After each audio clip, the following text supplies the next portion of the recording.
गायत्री के 4 पाद की कल्पना की है। प्रथम पाद, द्वितीय पाद, तृतीय पाद। प्रथम पाद रूप गायत्री के द्वारा सारे लोकों को माप लिया। द्वितीय पाद के द्वारा सारे वेद को माप लिया। तीसरे पाद के द्वारा सारे प्राण जीवात्मा को माप लिया। अब चौथा पाद तो व्यापक है, वो किसी के द्वारा मापा नहीं गया। मतलब चौथा पाद कौन से सूर्य भगवान है, उसमें कोई भी दोष आदि नहीं है, इस प्रकार से बना दिया। वह सूर्य भगवान अपने जैसे ख्याति को फैलाते रहते हैं, प्रकाशन करते रहते हैं, जगत को प्रकाशन करते हैं। उसी प्रकार से साधक की भी इस प्रकार से जगत को प्रकाशन करता है, ये वर्णन कर दिया। अब कहते हैं वो पर जो तुरीय पद है, जैसे गायत्री 3 पाद वाली गायत्री चौथे पाद में प्रतिष्ठित है, और चौथे पाद वाली जो गायत्री है सत्य में प्रतिष्ठित है। किसमें प्रतिष्ठित है? सत्य में। हाँ, सत्य में प्रतिष्ठित है। सत्य किसको कहते हैं? चक्षु कहते हैं। जहाँ पर कोई व्यक्ति आपस में दो झगड़ा कर रहे हैं, मतलब किसी व्यक्ति ने अरे वस्तु देखी है, तो एक कहता है मैंने देखी, एक कहता है मैंने सुनी है। वहाँ पर सुनने वाले को ऊपर विश्वास नहीं करते, देखने वाले व्यक्ति के ऊपर विश्वास करते हैं। इसलिए चक्षु ही सत्य है। वह चक्षु सत्य बल में प्रतिष्ठित है। बल किसको बोलते हैं? प्राण को बोलते हैं। इसलिए जो जो बल रूप जो प्राण है, यदि सत्य को आश्रित लेकर के है अवस्थित है तो ज़्यादा बलवान हो जाता है, तेजस्वी हो जाता है। इस प्रकार से ऐसी प्राण और जो गायत्री, प्राण और गायत्री को बल रूप जो प्राण है उसको गायत्री साथ एकीभूत कर दिया। जैसे प्राण अन्य इंद्रियों की रक्षा करता है, शरीर की रक्षा करता है, उसी प्रकार से गायत्री भी अन्य इंद्रियों की रक्षा करता है। गायत्री भी प्राणों की रक्षा करते हैं। इसी गायत्री भी प्राणों की रक्षा करती है। गायत्री भी प्राणों की रक्षा करने के कारण तो गायत्री को गया यानी प्राण, गया यानी प्राण, प्राणों की रक्षा करने के कारण गायत्री कहलाती है। गाया यानी प्राण, तो गाया गाय हो गई। तो स्त्री यानी एक स्त्री पालन अब व्यवहारिक धातु है पालने अर्थ में। तो गए यानी प्राण, प्राणों की रक्षा करने वाले को गायत्री कहते हैं। इस प्रकार से वर्णन किया। अब जो कोई भी आचार्य मानवक को उपदेश करता है, गायत्री मंत्र का जाप उपदेश करता है, तो वह गायत्री से मानवक के प्राणों की रक्षा करती है। इस प्रकार से करती है कि नरक आदि से गिरने से बचा देती है।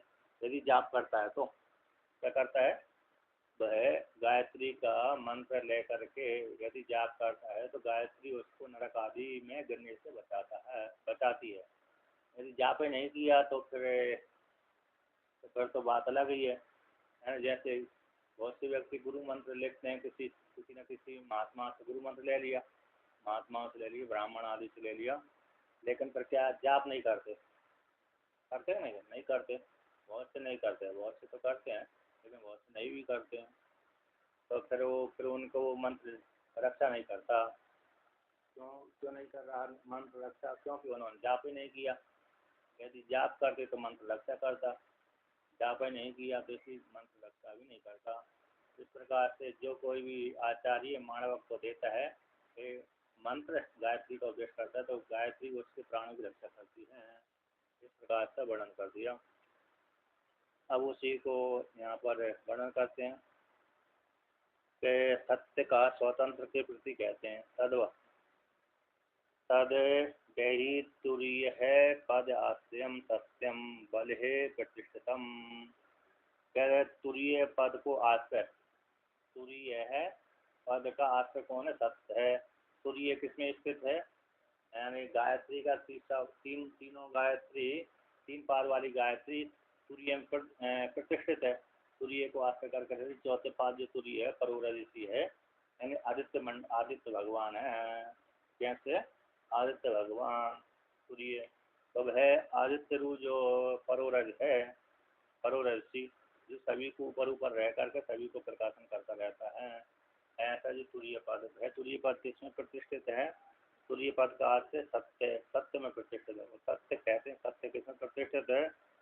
तुरीय पद का अर्थ है सत्य, वो सत्य बले प्रतिष्ठितम, बल में प्रतिष्ठित है। बल कौन है? प्राण। किम पुनस्तद बलम इति, बल किसको कहते हैं? तो कहते हैं सत्य का प्राण प्रतिष्ठितम क्या पांचमिकमिति पांच भौतिक कहते हैं। तद बलम क्या है कि प्राणो वही बलम, प्राणी बल है, प्राण ही बल है, प्राणो वही बलम। तस्मिन् प्राणे बले प्रतिष्ठितम, तस्मिन् प्राणु बल में प्रतिष्ठित है। कौन प्रतिष्ठित है? सत्यम। तस्मिन् प्राणे बले प्रतिष्ठितम सत्यम। तो सत्य तो बल में प्रतिष्ठित है, और बल किसको कहते हैं? प्राण को। तो प्राण रूप जो बल है, प्राण रूप जल, उस बल में सत्य प्रतिष्ठित है। सत्य का प्राण प्रतिष्ठित, वो प्राण पांच भौतिक ही है। कैसे है प्राण? कैसा है? पांच भौतिक शरीर वाला है। तो पांच भौतिक शरीर वाला कौन प्राण हो? हिरण्यगर्भ है। तथा च उत्तम, उसी प्रकार से कहा गया है। तथा च उत्तम, उसी को कहा गया है। फिर अरे क्या कहा गया? कहाँ पर कहा गया है? व्याकरण में कहा गया गार्गी को लेकर के, गार्गी याज्ञवल्क्य का संवाद को लेकर के, गार्गी को लेकर के, और अरे गार्गी और मैत्री, गार्गी को और याज्ञवल्क्य के संवाद को लेकर के कहा गया है। हाँ, ये 5 नंबर टिप्पणी कहाँ? तो कहते हैं सूत्रे तद तदा तद ऊतम च प्रोतम च इति सूत्रे। तो सूत्र यहाँ पर टीकाकार कहते हैं प्राणो यानी वायु, प्राणो यानी वायु, सूत्र प्राण, अध्यात्म प्राण हो गए, अधिदेवत में महावायु हो गई। सूत्र शब्द काट हो गए, अध्यात्म प्राण हो गए, अध्यात्म प्राण पंचवृत्ति वाले प्राण, और अधिदेवत में कौन हो गया? महावायु। ऐसे सूत्र में तद्भय, तद्भय सूत्र में तद्भय, तो 3 6 6 की छुट्टी है इससे। तो कहते हैं ए, अरे 6 नंबर टिप्पणी, यद इदम सर्वम अप्सुतम है, संपूर्ण जगत पृथ्वी आदि जगत से जल में उत्प्रोत है। जल में वो अपसु यानी जल, उस अप यानी जल, तो जल में उत्प्रोतम च। तो कस्मिन् खलु आप होता प्रोतस्थ, कहते वे जल किसमें उत्प्रोत है? तो कहते हैं अरे तेज से युक्त होकर के, कैसे? तेज से युक्त होकर के वायु में ओतप्रोत है। क्योंकि जल का ओतप्रोत है, जल का कारण कौन है? तेज है। लेकिन तेज का यहाँ पर श्रुति नहीं वर्णन किया, तेज का सीधा वायु वायु ले दिया। मतलब वहाँ क्योंकि तेज भी वायु से उत्पन्न होता है, तो वायु से मतलब तेज, हाँ तेज वायु से उत्पन्न होता है ना, तेज, और फिर वो तेज से फिर जल उत्पन्न होता है। इस प्रकार से लेकर वहाँ पर तेज, तेज को ना कह करके सीधा, तेज को ना कह करके सीधा सीधा उसी वायु को कह दिया। तो आप अरे जल किस में उत्प्रोत है? कि वायु में। गार्गी इति एतद् है, इस प्रकार से। तो वहाँ पर तेज भी बीच में से मान लेना चाहिए, तेज उपलक्षित वायु से। इस प्रकार से वायु से उत्प्रोत, वायु में जल उत्प्रोत है। तो तृतीय अध्याय के कष्ट ब्राह्मण वाक में शब्दांतर के द्वारा मारे थे। तृतीय ब्राह्मण में यहाँ तो इसी इसमें तर्क तर्कपाद में तृतीय अध्याय कौन सा है? तर्क प्रधान मुनिकांड है। तो मुनिकांड में आया है, इसको मुनिकांड, तृतीय अध्याय को मुनिकांड कहते हैं। तो इसमें आया है, तो किसमें प्रतिष्ठित है? अरे उसमें प्रतिष्ठित है सूत्र में, यानी हिरण्यगर्भ में। समष्टि में महावायु रूप हिरण्यगर्भ, व्यष्टि में प्राण में उत्प्रोत हो गया। इसी सत्य किसमें प्रतिष्ठित है? प्राण रूप बल में, हिरण्यगर्भ में और प्राण में उत्प्रोत है। सत्य शब्द के द्वारा सत्य शब्दित है सर्वभूत ग्रहणम, सत्य शब्द के द्वारा, सत्य शब्द के द्वारा सत्य कहाँ पर आया है? कहते तद तथा च उत्तम सूत्र तद, जो तद शब्द आया ना, तो तद शब्द में सूत्री में तद शब्द आया, उसको लेकर के टीकाकार कहते हैं तद शब्द के द्वारा सत्य शब्दित है, सत्य शब्दित है संपूर्ण भूतों का ग्रहण कर लेना चाहिए। तो वह सत्य किसमें प्रतिष्ठित है? तो सूत्र में ओतप्रोत है। तो सत्य शब्द, सत्य शब्द के द्वारा सत्य शब्द का वर्णन आगे, और सत्य शब्द से देने से कृत्य नहीं,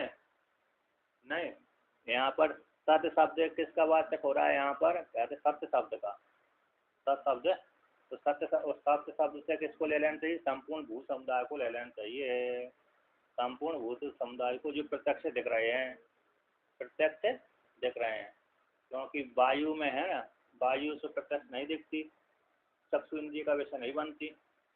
इस प्रकार से तो सारे इसी में होते हैं सूत्र में। पर अध्यात्म देवता मूर्त अमूर्त ब्राह्मण है ना, मूर्त में प्रत्यक्ष दिखने वाले, अमूर्त में प्रत्यक्ष न दिखने वाले वायु आकाश अमूर्त कहलाते हैं, और पृथ्वी जल तेज कैसे कहलाते हैं? मूर्त कहलाते हैं। इस प्रकार से तो यहाँ पर तत्व शब्द से सत्य शब्द कह गए, और सत्य शब्द के माध्यम से संपूर्ण भूतों को ग्रहण कर लेना चाहिए। तो संपूर्ण जो है किसमें ओतप्रोत है? सूत्रात्मा हिरण्यगर्भ महावायु में ओतप्रोत है। इस प्रकार से वर्णन किया। अब कहते हैं उसी को तस्मात् आया ना, यस्माद्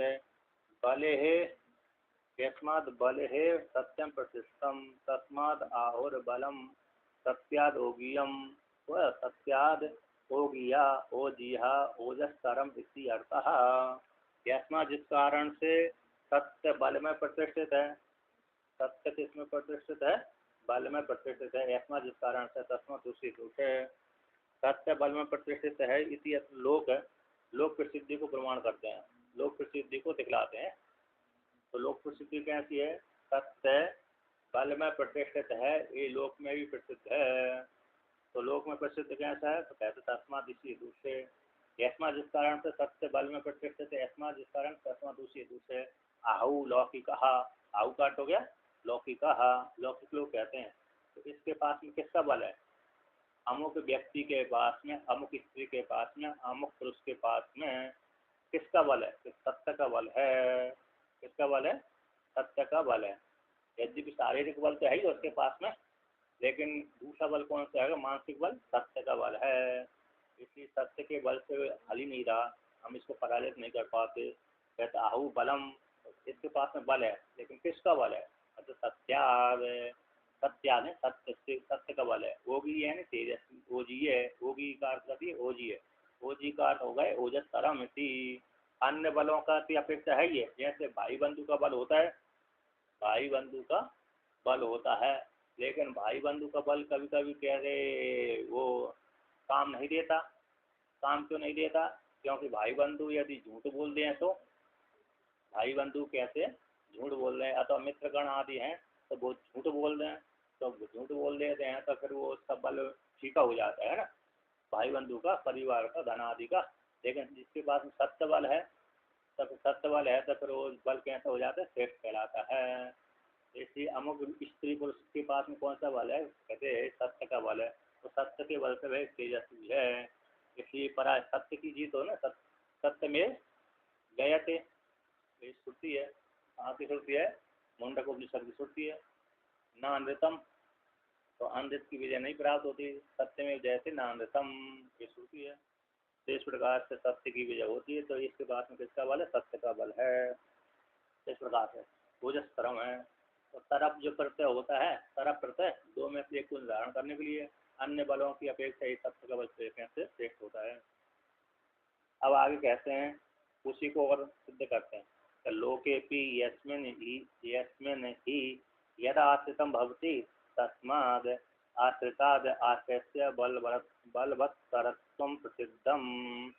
कहते ऐसा जिस प्रकार से लोक में, लोक में भी, यस्मिन् जिसमें, यद जो व्यक्ति जिसके आश्रय वाला होता है, तद आश्रय से, उसी के आश्रय से आश्रय वाले व्यक्ति को बलवत्तम प्रसिद्धम, बलवत्तर रूप से प्रसिद्धि की प्राप्ति हो जाती है।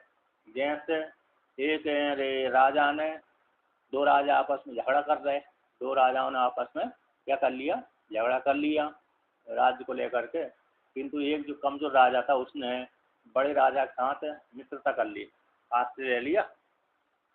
तो आश्रय ले लिया तो फिर कोई दूसरे राजाओं ने उसके ऊपर आंख उठाना बंद कर दिया। जैसे लौकिक उदाहरण कौन सा हो गया? कौरव पांडव हो गए ना। अब भगवान श्री कृष्ण का आश्रय है ना पांडवों को, तो इसलिए पांडवों को आशा होने से फिर दूसरे राजाओं ने उनके ऊपर आंख उठाना बंद कर दिया। मतलब यद्यपि कौरव पांडव में तो युद्ध चलता रहा, लेकिन वो तो आपस में चलता रहा ना, आपस का। लेकिन अन्यों ने तो उनके ऊपर आक्रमण नहीं किया ना, किया? अन्यों ने नहीं किया, किसी दूसरे राजा ने उनके ऊपर आक्रमण नहीं किया, और जानते थे कि दूसरे राजा आक्रमण करेंगे तो हम मारे ही जाएंगे। अब वैसे भी पांडवों के पास भीष्मपितामह, द्रोणाचार्य आदि का बल तो था ही, इसलिए कोई भी किसी ने भी पांडवों के ऊपर हमला नहीं किया, आक्रमण नहीं किया। उनके पास में एक तो कृष्ण भगवान का बल था और दूसरा भीष्मपितामह आदि, और आपस का झगड़ा तो बात अलग हो गई। कौरव पांडवों को झगड़ा है वो तो आपस का हो गया, उसमें कोई वो नहीं है। तो इस प्रकार से तो यहाँ पर कहते हैं, तो लोक में भी कहते जो व्यक्ति जो आश्रित होता है, जिससे आश्रित होता है वह, तो जिस आश्रय से आश्रय वाले व्यक्ति को बलवत्तम लोक में प्रसिद्धि होती है। जिस व्यक्ति ने आश्रय लिया बड़े से, तो जो कमजोर वाला व्यक्ति भी क्या हो जाता है, बलवत्तर हो जाता है। जैसे सबसे अच्छा उदाहरण है वो स्वान। स्वान है ना, स्वान। स्वान यदि गली में जाता है तो वो किसी को नहीं भूखता। स्वान गली में जब जाता है तो किसी को नहीं भूखता। अब जैसे ही वो अपने घर में आ जाता है और घर से कोई व्यक्ति उसके पास से निकलता है तो उसके पास में घर स्वामी भी रहता है।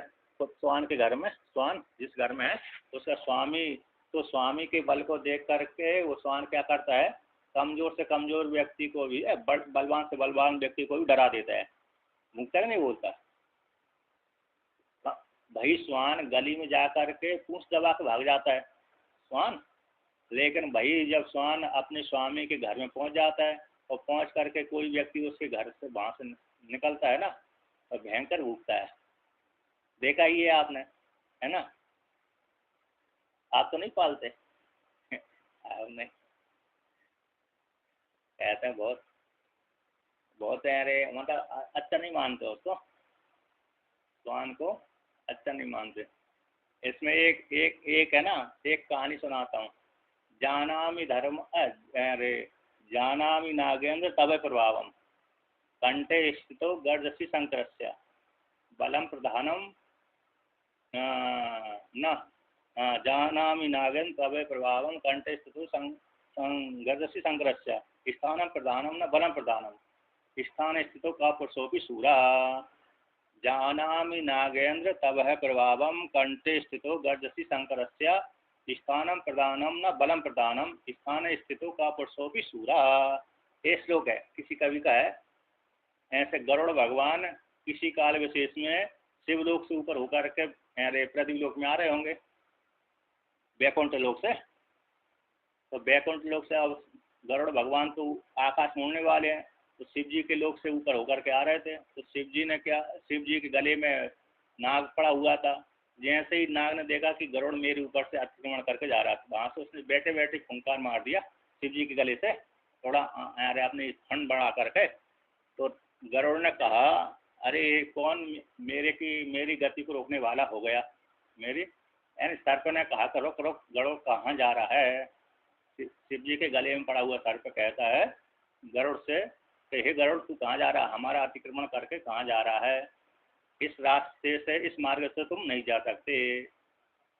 तो गरुड़ ने विचार किया, इसमें बल कहाँ से आ गया, इसमें ये तो मेरा हार है। क्या है? हार, सर पे हार है ना गरुड़ का। तो गरुड़ कहता है, विचार करता है इसमें बल कहाँ से आ गया। बल के ऊपर देखा कि ये तो शिव जी गले में पड़ा हुआ है। क्या पड़ा हुआ है? कहाँ? शिव जी के गले में पड़ा हुआ है। तो उसी काल में विचार करता है, कहते हैं जानामि नागेंद्र तव प्रभावम। गरुड़ कहता है, हे नागेंद्र, मैं तुम्हारे बल के तुम्हारे प्रभाव को जानता हूँ। जानामि नागेंद्र तव प्रभावम कंठे स्थितो गर्जसी शंकरस्य। तो कहते तुम शिव जी के कंठ में पड़े हुए इसी हेतु से मेरे को धुतकार रहे हो, मेरे को डरा रहे हो। अब तुम चाहो तो शिव जी के गले से निकल करके इधर मैदान में जाओ, दो दो हाथ कर लेते हैं, है क्या नहीं? शिव जी के गले को छोड़ करके मैदान में जाओ, दो दो हाथ कर लेते हैं, पर देखते हैं किसमें कितना बल है। तब कंठे स्थितो गर्जसी शंकरस्य स्थानम प्रधानम। वो गरुड़ कहता है स्थानम प्रधानम न बलम प्रधानम, इसमें बल की प्रधानता नहीं है बल्कि स्थान की प्रधानता है। क्योंकि स्थान कौन है वहाँ पर? शिव जी का गला है। शिव जी है ना, शिव जी के गले में गला रूप स्थान में गरुड़ भगवान वो सर्प पड़ा हुआ है। स्थान प्रधानो न बलम प्रधानम, तो उसमें हेतु देते हैं, उदाहरण देते हैं। स्थान स्थितों का परसों भी सूरा, स्थान में स्थित होकर के जो डरपोक व्यक्ति भी शुरू हो जाता है अपने घर में, ये है। तो उसी प्रकार से तो ये हो जाता है। तो दूसरे का आश्रय ले लिया ना, यहाँ पर दृष्टांत कौन सा है कि सर्प ने जैसे शिव जी को आश्रय लेकर के बलवान से बलवान गरुड़ को भी पछाड़ दिया, मजबूर हो, गरुड़ को मजबूरी में लौटनी पड़ी वहां से, गरुड़ को मजबूरी में क्या करना पड़ी, अपना रास्ता बदलनी पड़ी, उसने नहीं जाने दिया। होता कि नहीं होता। मैं एक महात्मा जी के आश्रम में गया, नर्मदा परिक्रमा में था, ओमकारेश्वर से आगे बढ़ा, मैंने सोची चलो यहाँ पर महात्मा जी के दर्शन भी करेंगे, थोड़ा अरे चाय चाय पानी भी पियेंगे, मतलब बाल भोग आदि कर लेंगे, चाय आदि पी लेंगे, फिर आगे बढ़ेंगे। और जैसे ही अंदर गया तो वहाँ वो महात्मा ने पाले थे 10-15 कुत्ते, तो बड़े ऐसे भी नहीं, छोटे छोटे कुत्ते होंगे, वो खतरनाक वाले कुत्ते होते हैं ना, जो एक व्यक्ति को झूम जाए तो यार हालत ही खराब कर दें। तो वो कुत्ते, मैं जैसे ही अंदर जाने लगा तो 2-4 कुत्ते देखो मेरे नज़दीक आने लगे, मैं तो धीरे धीरे से बाहर ही भग गया। मैंने कहा यहाँ तो चाय माय पीना बेकार है। अब झूम जाए तो सारे 10-12 थे इकट्ठे, 10-12 यदि झूम जाए तो मुश्किल हो जाए। तो धीरे धीरे फिर मैं तो उसके पास में गए नहीं, फिर आगे बढ़ गया। मतलब खतरनाक रहते ना कुत्ते, यदि काट लें तो हालत खराब कर देंगे। तो महात्मा तो अंदर था, मालूम नहीं वो सुनता तो नहीं सुनता, इस प्रकार से। तो ये कहते हैं दूसरे के बल से सत्य का बल से, जैसे दूसरे के बल से स्वान का प्रसव भी शुरू हो जाता है, उसी प्रकार से यहाँ पर तो कहता है सत्य के बल से तो वह तेजस्वी हो जाता है। तो इस प्रकार से लोक में प्रसिद्धि है। अब उसी को कहते हैं नहीं दुर्बल हम बलवतः क्वचिद आस्ते भूतम दृष्टम, कहते हैं जो बल वाला व्यक्ति है, बल वाला व्यक्ति दुर्बल को आश्रय करके नहीं, दुर्बल को आश्रय नहीं करता। बल वाला व्यक्ति दुर्बल को आश्रय करके रहता है, ऐसा लोक में नहीं देखा जाता। दुर्बल व्यक्ति बल वाले को आश्रय करके रहता है, ऐसा लोक में देखा ही जाता है, प्रसिद्ध ही है। लेकिन बल वाला व्यक्ति दुर्बल को आश्रय करके रहता है, दुर्बल को आश्रय बना लेता है, ऐसा लोक में न दृष्टम, नहीं देखा जाता। तो इस प्रकार से बल वाला क्वचित आश्रयभूत होता है, ऐसा लोक में नहीं देखा जाता। दुर्बल के आश्रयभूत होता है, ऐसा लोक में नहीं देखा जाता। तो ये दृष्टांत हो गया। इस प्रकार से दृष्टांत को इसी प्रकार से जान लेना चाहिए। से सत्य के बल से ही व्यक्ति बल वाले को ही, दुर्बल वाला व्यक्ति बल वाले को ही आश्रय करके रहता है, फिर बड़े से बड़े को भी हरा देता है। एवं उक्त न्यायन, उक्त न्यायन जिस प्रकार से यहाँ पर भी उक्त न्याय कैसे हो गया, उक्त न्यायन स ऐसा गायत्री इत्यादि उक्त मार्गण। उक्त न्यायन उ ऐसा गायत्री अध्यात्मम, यानी अध्यात्मे प्राणे प्रतिष्ठता। इस प्रकार से सत्य के बल से वह रक्षा करती है, सत्य के बल से सुरक्षित हो जाता है। उसी प्रकार से गायत्री भी प्राणी के प्राणों की रक्षा करती है, जो उसका जाप करता है, जो उसका जाप करता है। एवं इस प्रकार से इस दृष्टि से गायत्री सा ऐसा गायत्री उक्त मार्ग के माध्यम से उ ऐसा गायत्री अध्यात्म, अध्यात्म शरीर के भीतर जो प्राण है उस प्राण में प्रतिष्ठित है। प्राण में प्रतिष्ठित, जैसे प्राण रक्षा करने वाला है शरीर आदि की, उसी प्रकार से गायत्री भी प्राण इंद्रियों की रक्षा करती है। इंद्रियों को रक्षा कर ली तो अरे प्राण की, शरीर आदि की रक्षा हो गई। इंद्रिय जब नष्ट हो गए तो शरीर क्या करेगा, है ना। इंद्रियों ने कार्य करना बंद कर दिया तो फिर शरीर तो व्यर्थ ही हो जाता है। जो इंद्रिय कार्य करना बंद कर देती है वो शरीर, वहाँ का शरीर उस प्रकार का वो अंग कैसे हो जाता है, बेकार ही हो जाता है। इस प्रकार से तो गायत्री इंद्रियों को प्राणों की रक्षा करती है। इस प्रकार से सर्वदेवात्मक 3 नंबर टिप्पणी में लिखा है प्राण में प्रतिष्ठित है। किसमें प्रतिष्ठित है, सर्वदेवात्मक सूत्रात्मा में। संपूर्ण देवता का जो शरीर है, संपूर्ण देवता रूप जो सूत्रात्मा है, यानी सूत्रात्मा हिरण्यगर्भ जो इंद्र आदि देवता है उसके अंग विशेष हैं। कौन है, अंग विशेष। एक एक इंद्रिय के अभिमानी देवता जो देवता है वे हिरण्यगर्भ के कैसे हैं, एक एक अंग है। तो सारे अंग मिला करके हिरण्यगर्भ बना। स्वतंत्र हिरण्यगर्भ का शरीर है, लेकिन स्वतंत्र हिरण्यगर्भ का शरीर होता हुआ भी इंद्र आदि देवता स्वतंत्र नहीं है। इंद्र आदि देवता उनके एक एक अंग है। जैसे यहाँ पर कैसे बनाया था, उदाहरण कोई उदाहरण मिलता होगा कि उसके अंग है, मिलता है। हिरण्यगर्भ उसके अंग है, जैसे हिरण्यगर्भ से भिन्न इंद्र आदि देवता नहीं है, अतः हिरण्यगर्भ के इंद्र आदि देवता उसके अंग ही हैं। ऐसा लौकिक उदाहरण है कि नहीं है? मतलब जैसे हिरण्यगर्भ के अंग इंद्र आदि देवता हैं और इंद्र आदि देवता हिरण्यगर्भ से भिन्न नहीं है, इसको सिद्ध करने के लिए कोई उदाहरण है अथवा नहीं है? कहते हैं उदाहरण ये है, कौन सा? अरे महिषासुर मर्दिनी, कौन सी है? महिषासुर मर्दिनी। तो सारे देवताओं ने अपने अपने अंगों को निकाला था। क्या निकाला था? सारे देवताओं ने अपने अपने अंगों को निकाल करके, एक एक अंग को निकाल करके एक एक तो एक स्त्री बना दी थी उन्होंने। महिषासुर मर्दिनी स्त्री को बना दिया। तो सारे देवताओं को ही तो अंग थे उसमें, सारे देवताओं के वहाँ पर अंग थे, ऐसे नहीं कि अलग अलग हो। तो सारे देवताओं को तेज रूप अंग है। जैसे शिव जी का अलग अंग जुड़ गया, विष्णु का अलग जुड़ गया, ब्रह्मा जी का अलग, इंद्र देवता का अलग। जितने भी देवता थे देवियाँ थी, उन्होंने अपने अपने अंग को निकाल दिया। उसी से वो एक स्त्री, सुंदर स्त्री महिषासुर मर्दिनी बन गई। उसी ने फिर महिषासुर को, महेश को मारा था, है ना, महिषासुर को। तो ये इसमें दृष्टांत है। तो इसी दृष्टांत के जैसे अरे सर्वदेवात्मा सूत्रात्मा में वह कौन से प्रतिष्ठित है? कौन? गायत्री। ऐसा गायत्री ही प्राणा, वह गायत्री कौन है? प्राण है। अध्यात्म देवत में एक कर दिया, गायत्री और प्राण को एक कर दिया, गायत्री और प्राण को तादव संबंध कर दिया। अतो गायत्र्याम जगत प्रतिष्ठितम, क्योंकि और भी कहते हैं गायत्री का सूत्र में प्रतिष्ठित हो जाने से सूत्र स्वरूपात्मक हो गई। गायत्री हिरण्यगर्भ में प्रतिष्ठित हो जाने से, गायत्री किसमें? हिरण्यगर्भ रूप हिरण्यगर्भ में प्रतिष्ठित हो जाने से, और गायत्री में जगत प्रतिष्ठित है। क्योंकि गायत्री में जगत प्रतिष्ठित कैसा है? अरे गायत्री का प्रथम पाद पूरा जगत ही है ना। और हिरण्यगर्भ संपूर्ण जगत को व्याप्त करके रह रहा है, और गायत्री का प्रथम पाद जगत है जो प्रत्यक्ष देखने वाला है। और ज्ञान रूप से वेद में हो गया, प्राण रूप से इंद्रिय में हो गया। तो यस्मिन् प्राणे सर्वे देवा एकम भवन्ति, जिस प्राण में, जिस हिरण्यगर्भ में सारे देवा एक ही भूत को प्राप्त हो जाते हैं। जैसे महिषासुर मर्दिनी है ना, उसी प्रकार से सारे इंद्रादि जो देवता हैं है इकट्ठे होकर के सारे हिरण्यगर्भ में लीन हो जाते हैं। अथवा विराट स्वरूप दिखाया ही भगवान ने।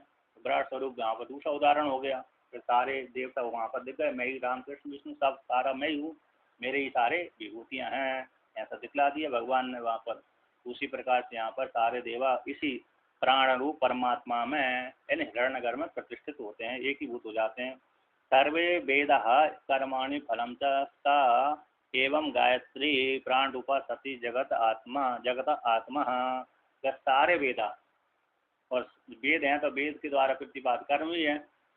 वेद है, वेद नहीं है तो कर्म नहीं, कर्म नहीं तो वेद नहीं। तो सारे वेदा, सर्वे वेदा, सारे वेद, और कर्माणि, और कर्मों का जो फल वेद के अनुसार कर्म करेगा, कर्म के अनुसार कर्म करेगा तो कर्म वेद के द्वारा फल की प्राप्ति होगी। वेद के द्वारा कर्म के माध्यम से वेद के अनुसार कर्म किया, और कर्म के द्वारा वेद रूप परमात्मा से फल की प्राप्ति होती है, वेद रूप परमात्मा से। तो वेद, सारे कर्म और फल सैव गायत्री, वो गायत्री है। वो गायत्री कैसे? प्राण रूपा है, और प्राण रूपा होती ही सती यानी होती हुई जगत आत्मा है, जगत की आत्मा है। कौन? गायत्री। अब कहते हैं, और भी कहते हैं, हाँ, ऐसा गायत्री नाम निर्वचन के द्वारा तत्व उस गायत्री का जगत के जीवन में हेतु को लेकर कहते हैं। गायत्री जगत की हेतु है, जीवन में हेतु है, उसको लेकर कहते हैं। सा ऐसा गयान से तत्रे तातवती, ऐसा ऐसा गायत्री है। गायत्री क्या है? गयान यानी प्राणान तत्र यानी रक्षती, रक्षा करती है। इसी हेतु से गायत्री त्रातवती, तत्र का अर्थ करती त्रातवती, त्रात करने वाली होने के कारण उसको गायत्री कहते हैं। त्रात है ना, त्रात वाली है, रक्षा करने वाली है। किसकी रक्षा करने वाली है? कहते गयान, गयों की रक्षा करने वाली है। तो गयान मतलब प्राणान, इंद्रियान, 5 प्राणेंद्रिय, 5 कर्मेंद्रिय, अंतःकरण, इन सब की और पंच प्राणों की रक्षा करती है, क्योंकि सभी संज्ञा प्राण है। 5 ज्ञानेंद्रिय की संज्ञा प्राण है, कर्मेंद्रिय की संज्ञा प्राण है, अंतःकरण की भी संज्ञा प्राण है, और पंच प्राणों की भी प्राण संज्ञा। पंच प्राणों की प्राण है ही है, और ज्ञानेंद्रिय, कर्मेंद्रिय, अंतःकरण की प्राण संज्ञा है, क्योंकि प्राण के बिना ये बिल्कुल भी नहीं रह सकते कोई भी इंद्रिय, इसलिए सभी की प्राण संज्ञा, क्योंकि प्राणों की रक्षा करती है। प्राणों की रक्षा करने के कारण गायत्री को गायत्री कहते हैं। ये पुनर्गया, वो गया कौन है भाई जिसको गायत्री रक्षा करती है? कहते हैं ये है गया। तो प्राण बागादयो गई गया, प्राण है नहीं बागादयो गई गया, ये गया है, गया है ना, गया है। प्राण आदि जो प्राण है, प्राण है, बाघ आदि ही गया है। इन शब्द कर्णत्वात्, शब्द की उत्पत्ति में हेतु बनते हैं। कौन बनते हैं? शब्द की उत्पत्ति में हेतु बनते हैं। 7 नंबर टिप्पणी, 5 नंबर टिप्पणी में क्या दिया? गई शब्द, गई शब्द धातु है, गई शब्द धातु से शब्द बन, गई धातु है, गया, गया यानी गई, गई शब्द धातु से गया बन गया। तो शब्द किससे उत्पन्न होता है? कहते इंद्रियों से उत्पन्न होता है, इंद्रियों के माध्यम से। गई धातु शब्द अर्थ में है, और गया शब्द भी गए धातु से बना हुआ है। तो शब्द की उत्पत्ति में हेतु कौन है? इंद्रिय। इंद्रिय ना हो तो तत्त गोलक के माध्यम से इंद्रिय शब्द को उच्चारण नहीं कर पाएंगे, तो किसका क्या बोलेंगे, क्या सुनेंगे?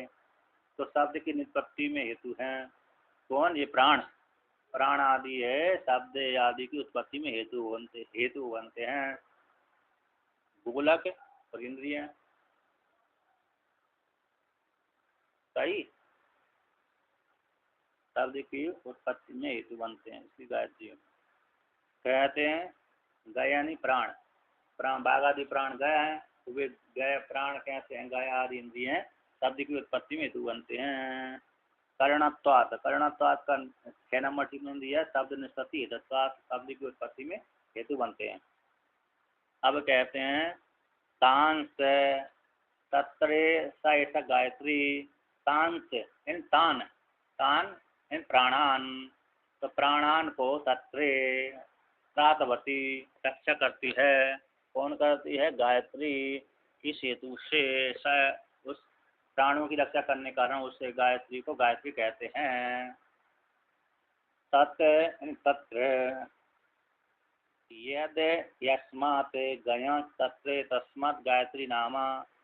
तत्र शरीर के भीतर, तत्र नंबर है गायत्री के प्रयोक्ता के शरीर में, गायत्री का उच्चारण करने वाला जो प्रयोक्ता है, गायत्री मंत्र का जाप करने वाला जो वक्ता है, वह उसके शरीर में जो इंद्रिय हैं, उन इंद्रियों की रक्षा करने के कारण यस्मात् प्रकार से गयाओं को, इन इंद्रियों को प्रातः गायत्री रक्षा करती है। यस्मात् जिस कारण से तस्मात् उससे उसका नाम क्या पड़ गया? गायत्री नामा। जिस कारण से जो माणवक आदि जिस गायत्री के उच्चारण करने से गायत्री उसके शरीर के इंद्रियों की रक्षा करती है। यस्मात् जिस कारण से माण शिष्य, माणवक यानी शिष्य, शिष्य भी हो गया, माणवक अर्थ बालक होता है, गुरुकुल में गया है अध्ययन करने के लिए, फिर वहाँ पर बड़ा हो गया तो गुरुकुल छोड़ करके आ गया, तो फिर वो उपासक हो गया। गुरुकुल में जब तक रहेगा वो माणवक कहलाए, और उसकी माणवक संज्ञा हो गई और अध्ययन करता है। और जैसे गुरुकुल से समर्पण संस्कार कर दिया तो माणवक संज्ञा समाप्त हो जाती है उसकी, फिर वो साधक आदि संज्ञा हो जाती है उसकी। तो किसी माणवक को आते छोटा ही नहीं करते हैं, छोटा बालक। अब कहते हैं उस माणवक की, शिष्य की जो जाप करता है, उसकी जाप करता है उसकी रक्षा करती है। इसी हेतु से जो भी जाप करता है, चाहे वो कोई भी हो, है ना, जो गायत्री मंत्र का जाप करता है, वो गायत्री उसके प्राणों की रक्षा करती है। तो इसलिए तो उसकी रक्षा करने के कारण उसको गायत्री कहते हैं। रक्षा मतलब यहाँ पर वो वो ये नरक आदि से रक्षा कर देती है, ऊपर के लोगों को भेज देती है। ऐसे शिव जी का मंत्र, विष्णु का मंत्र, राम का मंत्र, कृष्ण का मंत्र, ये सभी मंत्र क्या करते हैं, रक्षा करते हैं प्राणों की, मतलब नरक आदि से बचाते हैं जाप करने वाले को। अब कहते हैं, तो कहते हैं कि गय त्राणाद गायत्री इति प्रतिता, गयन प्राणों के त्राण करने से, गयन प्राण उन प्राणों के त्राण रक्षा करने से गायत्री थी लोगों में प्रसिद्धि है, गायत्री कहलाती है। प्रयोक्ता गायंती थी गया बाघ उपलक्षित चक्षुरादया, टीका माया गायंती थी गया, तो जो गया यानी बाघ, बाघ उपलक्षित कैसे चक्षुरादि इंद्रिया। टीका मिल गए।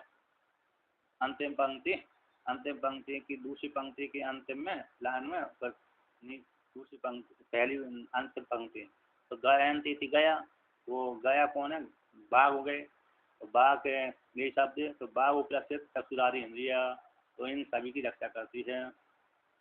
अब कहते हैं, अब जो गायत्री इस प्रकार से जानता है, प्राणों की रक्षा करने वाला है, तो आचार्य को लेकर कहते हैं, जो शिष्य यदि उसके पास में आया संवर्धन संस्कार कर, मतलब उपनयन संस्कार के लिए, तो गायत्री का उपदेश करे।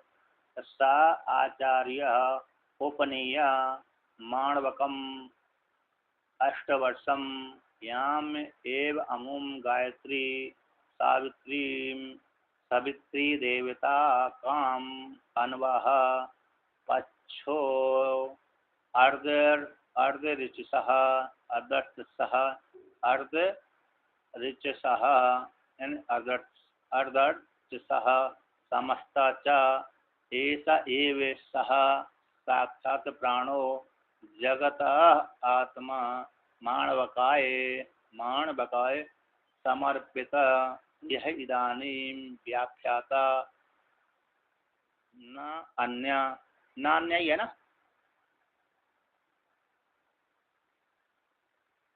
जन्य है, अन्य ही है ना, नान्य है ना, थोड़ा नान्य। सा आचार्यो यस्मै माणवकाय अन्वाह अनुभक्तिम,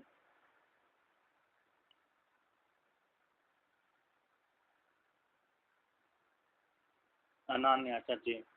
तो कहते हैं अनुभक्ति तस्य प्राण माणवकस्य प्राण,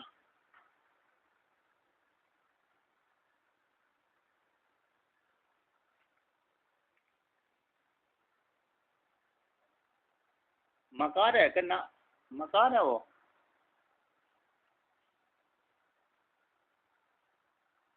अच्छा मान, तो देखिए, तो मान्य में मेरे में तो नान्या से लग रहा था, तो देखिए तस्य अनुभक्ति तस्य प्राण माण तस्य माणवकस्य गयान प्राणान सायते नरकादि पतनात्। तो अब यहाँ पर विधान करते हैं कि सा आचार्य, सा यानी आचार्य, उपनिया जिसका उपनयन संस्कार कर दिया, किसके, माणवकस्य, माणवकम, माणवक यानी 8 वर्ष का बालक है। यहाँ पर ब्राह्मण ब्राह्मण माण ब्राह्मण माणव बाण बाध्यते, इस पाणिनि सूत्र, इस सूत्र में निपातन से णत्वम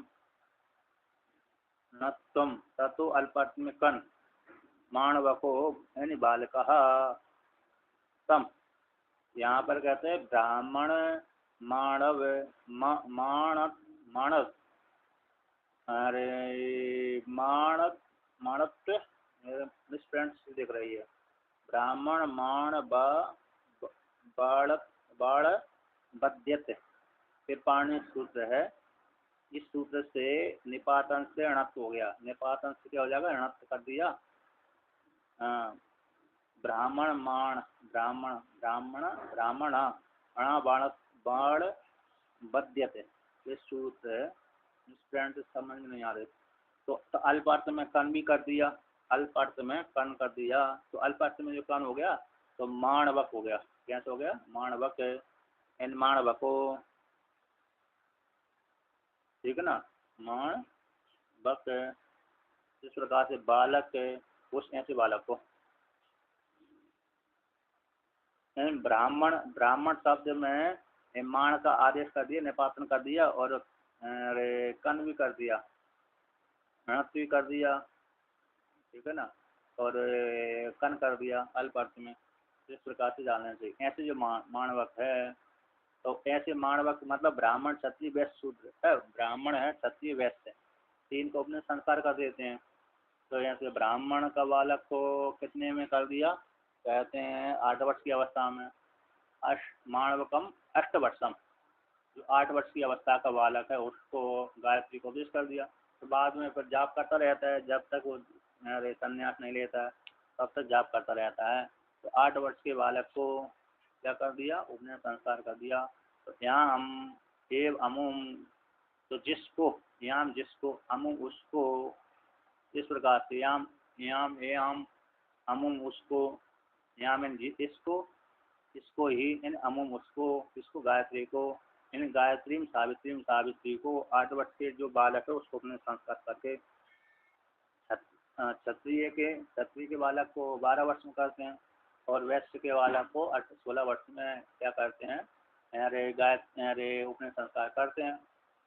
और फिर कभी कभी 5 वर्ष, 8 वर्ष, 12 वर्ष इस प्रकार से उपनयन संस्कार करते हैं। तो कभी कभी जल्दी भी कर देते हैं, कभी कभी देर में करते हैं।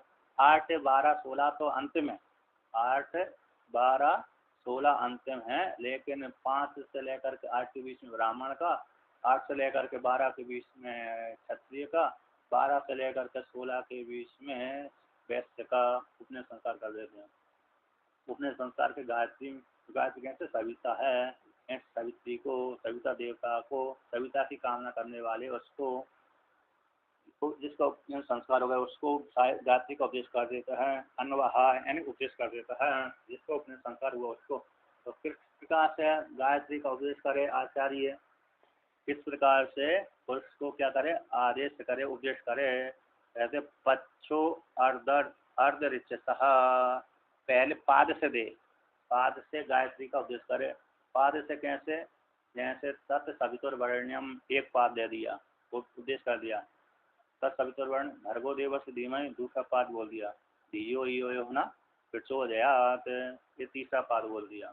तो पाद बोलकर, एक पाद बोलकर रुक जाए, फिर वो सामने वाला बालक है उच्चारण करे, तो दूसरा पाद बोले फिर उच्चारण करे बालक, तीसरा पाद बोले फिर उच्चारण करे, 3 पाद बोल दिया, फिर पूरा एक साथ बोल दे, पूरा 24 अक्षर का गायत्री मंत्र।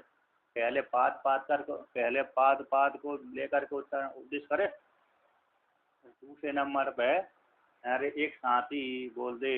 इस प्रकार से गायत्री मंत्र का उपदेश करे। कौन, आचार्य, किसको, माणवक के लिए। एक ही साथ लंबा ना बोले, यहाँ पर इस प्रकार से वर्णन किया, ठीक है ना। ऐसी समझताम पाद सो, पाद पूर्व, पहले पाद के द्वारा उपदेश करे आचार्य। ऐसे बहुत बड़ा मंत्र है ना, तो माणवक ही भूल जाएगा कौन सा मंत्र दिया है। छोटा मंत्र में तो कोई बात नहीं, एक ही बार में बोल दिया जाता है। छोटा मंत्र तो भूलते ही नहीं है, व्यक्ति पकड़ लेता है। 5 अक्षर का, 10 अक्षर का, अब 2 अक्षर का, 3 अक्षर का जो मंत्र होता है 5 अक्षर का, तो एक बार में बोलने में कोई दोष नहीं है, कोई भूलने में बोलने का दिक्कत ही नहीं रहता है। लेकिन जो गायत्री का मंत्र तो बहुत लंबा होता है, शब्द ही पकड़ने नहीं आता, इसलिए पाद करके उपदेश करे। तो मतलब ये सिद्ध हो गया कि यहाँ पर जो बड़ा मंत्र होता है, बड़ा मंत्र को पाद पूर्वक उपदेश करें।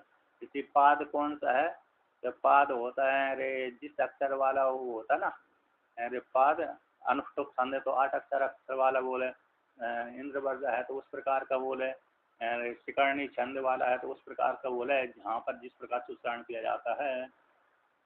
तो ये नियम आ गया, सिद्ध हो गया। पाद बड़े मंत्र को पाद पूर्वक उपदेश करना चाहिए, तो जो छोटा मंत्र है तो एक ही बार में बोल देना चाहिए। इस प्रकार से ऐसा जो पहले पाद पूर्वक उपदेश करे फिर बाद में समस्त गायत्री का उपदेश कर दे, तो ऐसा एव सा भय, इस प्रकार से माणवक के लिए उपदेश कर दिया।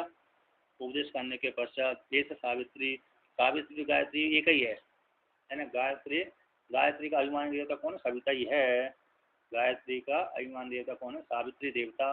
तो सावित्री देवता का तो सावित्री सावित्री नहीं, सवित्री देवता। तो सावित्री देवता का अर्थ हो गया अरे सूर्य भगवान, आदित्य भगवान। सावित्री शब्द का अर्थ होता है सूर्य। तो सूर्य इस गायत्री का अभिमानी देवता है। हिरण्यगर्भ भी है, हिरण्यगर्भ भी इसका अभिमानी देवता है ना। क्योंकि सूर्य में और हिरण्यगर्भ में कोई भेद नहीं है। ब्रह्मा जी में, हिरण्यगर्भ में, सूर्य में कोई भेद नहीं है। हिरण्यगर्भ में, ब्रह्मा जी में और सूर्य में कोई भेद नहीं है। इसी हेतु से गायत्री का अभिमान देवता ब्रह्मा जी में है, गायत्री का अभिमान देवता सूर्य भी है, गायत्री का अभिमान देवता हिरण्यगर्भ भी है। तीनों एक ही है। इस प्रकार से उपदेश करे तो सब गायत्री रूप सावित्री, सावित्री, सावित्री ऐसा एक गायत्री है वह। 2 नंबर टिप्पणी में लिखा है और कहने का है जो सावित्री है वह ऐसा गायत्री है, वह गायत्री है, ऐसा है ही गायत्री है। सब सावित्री है ऐसे सावित्री है, ऐसा ही है गायत्री है। तो सावित्री गायत्री है साक्षात प्राणो, साक्षात प्राणियों की कहते साक्षात, साक्षात ऐसा एवं गायत्री रूप सावित्री साक्षात इत्यादि के माध्यम से प्राण हो जगत आत्मा, जगत की आत्मा है और प्राणियों के प्राणों की रक्षा करती है। मानव का है, मानव के प्राणों की रक्षा करती है। और गायत्री संपूर्ण जगत की आत्मा है। समर्पिता, समर्पिता यानी मानव के लिए अर्पित, समर्पित है उपदेश करे कौन? आचार्य।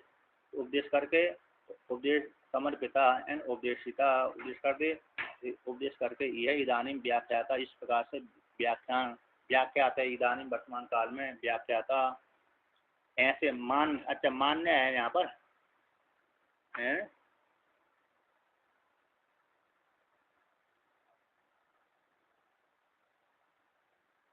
नहीं कहता इस प्रकार से है समर्पित इदानीम, यहाँ इदानीम व्याख्याता न अन्य, मान्य नहीं होगी अन्य होगी। अन्य जिस प्रकार से इस नान्य, क्योंकि जिस प्रकार है ना अन्य ही ठीक है, मान्य नहीं है। कहते इस प्रकार से उपदेश दूसरी प्रकार से उपदेश नहीं करना चाहिए। तो मानवक के लिए इस प्रकार से गायत्री का अर्पण कर देने से यहाँ इदानीम व्याख्याता जिस प्रकार से व्याख्यान किया न अन्य, अन्य प्रकार से नहीं जानना चाहिए। मान्य पूजनीय हो जाता है तो यहाँ पर न अन्य, तो न अन्य ही कर लेना चाहिए। ये ठीक, ये समीचीन अर्थ है, बढ़िया। क्योंकि अच्छा है कि जिस प्रकार से हमने व्याख्यान किया है उसी प्रकार से स्वीकार कर लेना चाहिए। इस प्रकार से ना अन्य, अन्य प्रकार स्वीकार नहीं, अन्य स्वीकार, अन्य नहीं, अन्य प्रकार से नहीं जानना चाहिए, ये अर्थ हो गया। इसलिए वहाँ पर मकार यदि है तो नकार कर लो। तो आगे कहते हैं सब आचार्य।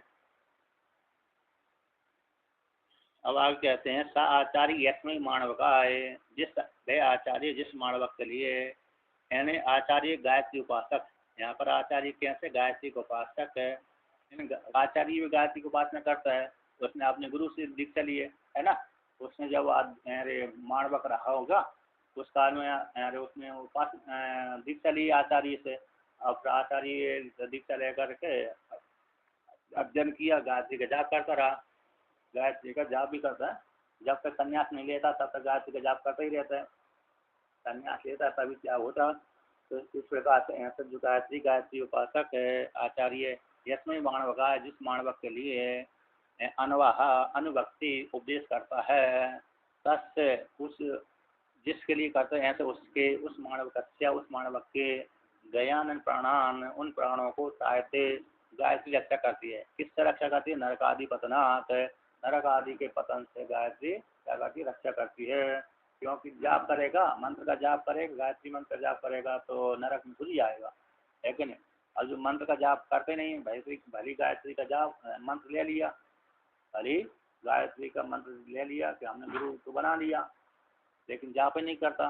जैसे कौन ये है ना, जो लोग हैं विवाह करते ना, तो विवाह करते हैं तो उस काल में लोग गायत्री जनेऊ करवा लेते हैं। तो जनेऊ करवाते हैं तो साथ साथ गायत्री मिलती है, गायत्री दीक्षा दे देते हैं ब्राह्मण आदि, है कि ना गायत्री। तो जिसका जो विवाह के काल में गायत्री संस्कार करवाते हैं वो जाप नहीं करते, वो तो तामसेरी गायत्री उनकी है। और जो शुरू से ही यदि गुरुकुल में पढ़ने के लिए गया है विद्यार्थी, वह जब जाप करता है तब माँ अरे वो क्या करता है, उपने संस्कार करता है, तभी वो जाप करता है कि नहीं। जो जो ब्रह्मचारी गुरुकुल में जाकर के वेद अध्ययन करता है ना, वेद अध्ययन करने के लिए उपने संस्कार करता है तो करवाता है, तो वह गायत्री का जाप करता रहता है। अन्य जो विवाह काल आदि में अरे मंत्र रहता है तो वो गायत्री का जाप बिल्कुल भी नहीं करता। कभी कभी कोई करता है, कभी कभी नहीं भी करता। इस प्रकार से तो मतलब क्या हो गया, तो गए यानी प्राणों की रक्षा करता है पतन आदि से। जो जाप करेगा मतलब जो जाप करेगा उसकी रक्षा होगी, जो जाप नहीं करेगा नहीं होगी। बहुत सी व्यक्ति बालापन में भी जन्म संस्कार हो जाता है व्यक्तियों का, लेकिन फिर प्रमादवश नहीं करते जाप, बहुत से नहीं भी करते हैं नहीं करते। मैं शुरू में तो जाप किया, जब तक गुरुकुल में रहा अध्ययन किया, विवाह नहीं हुआ तब तक जाप करता रहता है, निष्ठा बन जाती है। लेकिन बाद में विवाह होने के पश्चात जाप नहीं करता, आलस को लेकर प्रमाद को लेकर के, तो फिर वो गायत्री की रक्षा नहीं करती। जाप करता उसी की रक्षा करती है गायत्री। इस प्रकार से जान लेना चाहिए। ऐसा वर्णन किया। अब आगे आगे क्या करें, आगे मंत्र का पाठ करते हैं, है कि नहीं। चौथा मंत्र पूरा हो गया, तो पांचवा मंत्र कहते हैं कि ताम हा एताम एके सावित्रीम अनुष्टुवम अनबाहुर।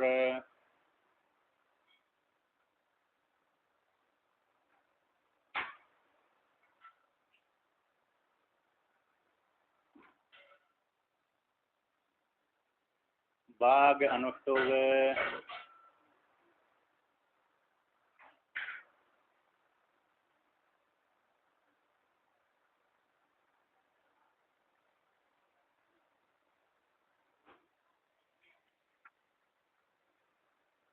नहीं, ये है ना ताम ताम हा एताम, आप पन्ना पलट गए होगा आपका। तो ताम हा एताम एके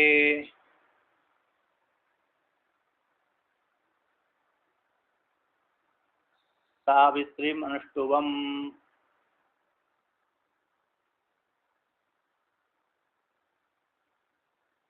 अनबाहुर।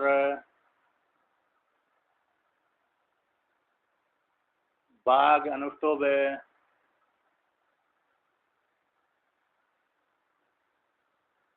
एतद् वाचम् अनुब्रूम इति।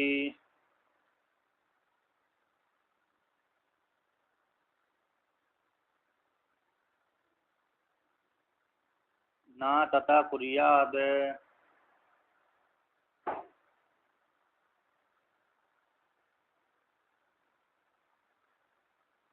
गायत्रीम एव सावित्रीम अनुगृह्याद।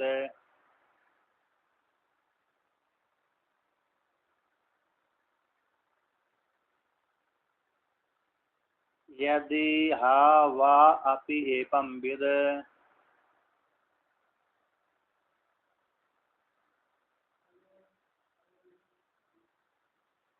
बहु इव प्रतिगृह्णाति।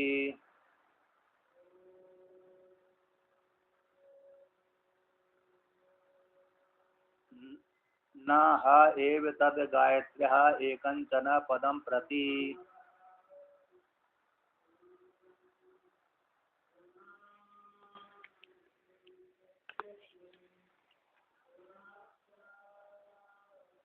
कहते हैं तो यहाँ पर कुछ वादी कहते हैं, अभी गायत्री का मंत्र का जाप कर दिया है ना, तो कुछ ताम हेताम उस गायत्री को लेकर के, ताम उसी को, हेताम इसी को, जो गायत्री शब्द किया है, गायत्री शब्द से यहाँ पर सावित्री को लेना चाहिए। एक कुछ वादिनो, वेद में ही आता ना, एक ही वादिना, कुछ वादी कहते हैं सावित्री अनुष्टुवम, गायत्री शब्द से सावित्री जो कहा गया है गायत्री सावित्री है, तो अनुष्टुप छंद वाली गायत्री का उपदेश करना चाहिए। कौन सी, अनुष्टुप छंद वाली गायत्री का उपदेश करना चाहिए। अनुष्टुवम अनवाहर में उपदेश करना चाहिए माणवक के लिए। तो वो कौन है? तो सावित्री को इन छंद वाली सावित्री को उपदेश करना चाहिए, ऐसा कुछ से कहते हैं। कहते वो कौन है भाई? तो बाघ ही अनुष्टुप, वाणी ही अनुष्टुप है। वाणी सरस्वती, सरस्वती ही सावित्री सरस्वती। तो ऐसी सरस्वती रूप जो अनुष्टुप छंद वाली सावित्री रूप गायत्री को उपदेश करना चाहिए। तो कौन है वो? बाघ ही अनुष्टुप, वाणी ही अनुष्टुप है, वाणी ही सावित्री है, वाणी ही सरस्वती है। इसके द्वारा व्यक्ति को विद्या की प्राप्ति होती है। विद्या वाणी के द्वारा ही सरस्वती की प्राप्ति होती है। तो एतद् वाचम अनुब्रुवा इति, इस प्रकार से सरस्वती का उपदेश करना चाहिए। बाघ रूप अनुष्टुप का उपदेश करना चाहिए माणव के लिए, ऐसा कुछ वादी कहते हैं। कुछ वादी कहते हैं। ये मंत्र आता है, टीका में आया है, तत्सवितुर्वृणीमहे वयम देवस्य भोजनम श्रेष्ठम सर्वधात्मम तुरम भगस्य धीमहि। ये मंत्र का उपदेश करना चाहिए। अनुष्टुवम इति सावित्री माहु, ऐसी अनुष्टुप सावित्री का उपदेश करना चाहिए। अनुष्टुप सावित्री मंत्र का उपदेश करना चाहिए। यहाँ पर तत्सवितुर्वृणीमहे वयम देवस्य भोजनम श्रेष्ठम वै श्रेष्ठम वै सर्वधात्मम तुरम भगस्य धीमहि, इस मंत्र हो गया। इसी अनुष्टुवम सावित्री आहु, इस प्रकार सावित्री गीता वाले मंत्र का जो अनुष्टुप छंद वाली सावित्री है उसका मंत्र का उपदेश करना चाहिए, ऐसा कुछ वादी कहते हैं। क्या कहते हैं? कुछ आचार्य कहते हैं। तो श्रुति यहाँ पर खंडन करती है, न तथा कुर्याद, ऐसा नहीं करना चाहिए। क्यों? गायत्री एवं सावित्री अनुग्रियात, गायत्री सावित्री है, गायत्री का ही नाम सावित्री है। सावित्री सावित्री का सरस्वती नहीं है। यहाँ पर सावित्री शब्द से अनुष्टुप छंद वाली सावित्री नहीं लेना है। सावित्री शब्द से यानी सरस्वती शब्द को लेकर के यहाँ पर अनुष्टुप छंद वाली गायत्री को नहीं लेना, बल्कि यहाँ पर गायत्री सावित्री है। गायत्री का अर्थ ही सविता है, सावित्री है ना सविता। इसी प्रकार से 24 अक्षर वाली ही गायत्री का उपदेश करना चाहिए, ना कि अनुष्टुप छंद वाली गायत्री का। इस प्रकार से गायत्री में गायत्री को ही सावित्री अनुग्रिया सावित्री कहते हैं। सावित्री को ही गायत्री कहते हैं, गायत्री को सावित्री कहते हैं। इस प्रकार से उसी को उपदेश करना चाहिए। अब यहाँ पर जो व्यक्ति इस प्रकार से साधक साधना करता है, उपदेश कर लिया, ग्रहण कर लिया, उपासना करता है, उपासना करने के पश्चात अब कभी कभी व्यक्ति दान भी लेता है। ब्राह्मण का कर्म दान देना दान लेना दो ही है कि नहीं है? ब्राह्मण का कर्म है दान लेना और दान देना, दोनों ही है कर्म उसके। दान दूसरे से लेता भी है, दान दूसरे को देता है। अब जब दान लेता है तो प्रतिग्रह लगता है, दान देता है तो पुण्य मिलता है, और दान लेता है तो प्रतिग्रह लगता है। तो जो साधक है अरे दान लेता है, जो ब्राह्मण आदि दान लेता है उसको प्रतिग्रह लगता है।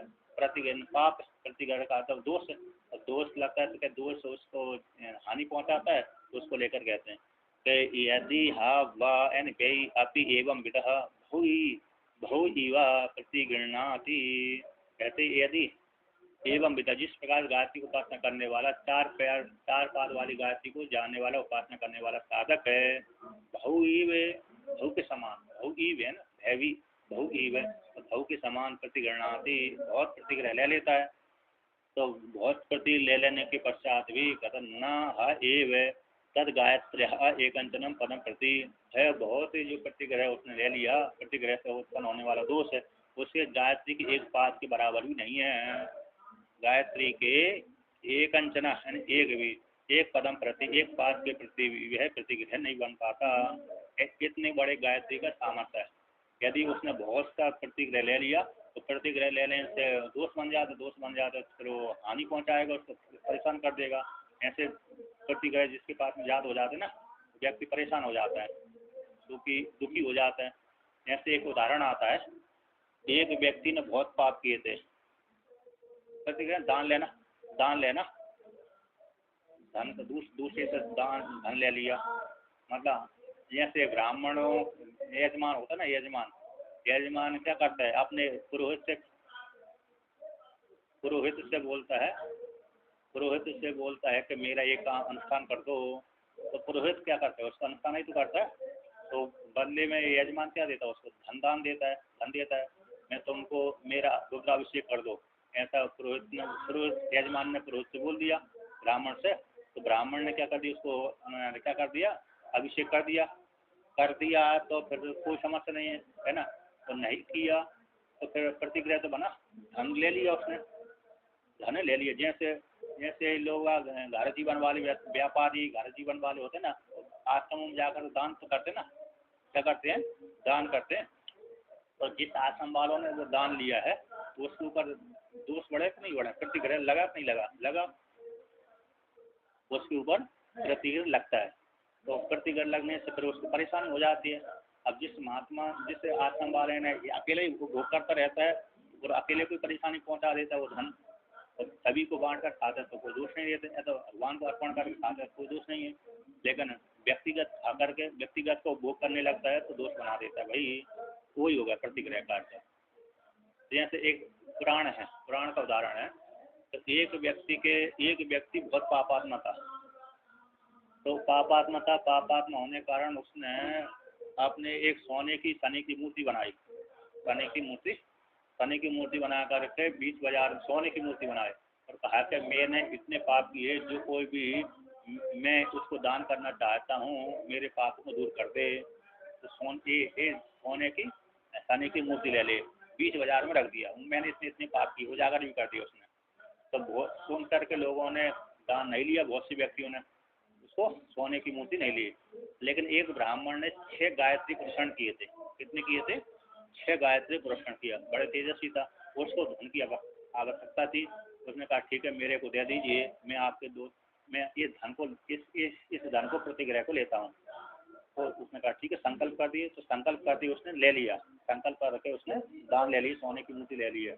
अब जैसे ही दान किया उसी काल में ब्राह्मण जो था, जो यजमान जिसके शरीर पूरा काला था, वो तो पूरा पड़ गया।